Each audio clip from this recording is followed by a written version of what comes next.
Did you know there's an island where anyone who tries to land is attacked instantly, and outsiders who got too close never returned?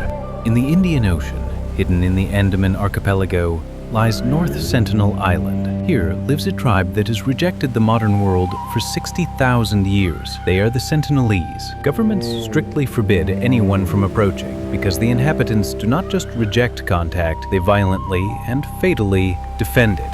Satellite images show huts and fires deep in the jungle. They hunt, they fish, they survive, but no one knows their language. No one knows their true history. They are the last uncontacted people, and they have made their intention perfectly clear. Stay away. But the world has tried. Throughout history, a few explorers, colonial officers, and missionaries have ignored the warnings. They saw a primitive people and believed they needed saving, or studying, or conquering. In 1880, a British officer named Maurice Portman kidnapped an elderly couple and several children, taking them to Port Blair. The couple died of illness almost immediately. The children, sick and terrified, were sent back with gifts to spread the word of British power. It was the only time the Sentinelese accepted outsiders. They took the gifts and then vanished back into the trees, their hatred for the outside world solidified forever. But curiosity is a powerful drug. In 1974, a National Geographic film crew attempted contact. They brought gifts: a toy car, a plastic fish, a mini pig tied up in a bag. They landed a helicopter on the beach. It did not go well. The tribe emerged from the jungle like phantoms. One of them, a warrior, stood at the water's edge and drew his bow. He wasn't aiming at the gifts. He was aiming at the camera, at the eye in the sky. The director was hit in the thigh by an arrow.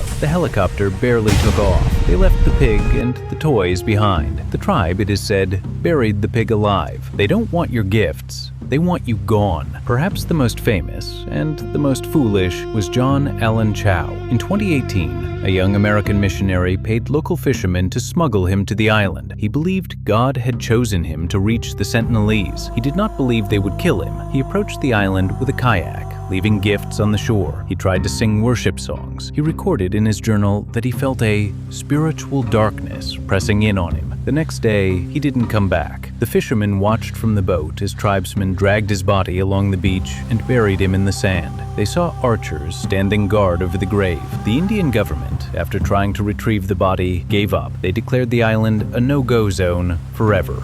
This is where the story pivots from history into the realm of dark speculation. Why such violence? Why such isolation for 60,000 years? Anthropologists call it self-preservation, but some whisper a different theory. What if they aren't just protecting themselves? What if they are protecting something else? Something in the caves beneath the island? Ancient knowledge, maybe? Or perhaps a past so horrific, so bloody, that the only way to survive it was to forget the world ever existed. The Indian Navy maintains a strict exclusion zone, 3 miles. Any vessel that enters that zone does so at its own risk, and the world largely agrees, not because we fear the Indian government's laws, but because we fear what's on that island. We call them primitive, but they have survived a tsunami that wiped out modern settlements. They have survived plagues that killed thousands. They have survived us. Maybe they aren't primitive. Maybe they are the only ones who figured it out. The island is still there. The fires still burn at night, and they are still watching.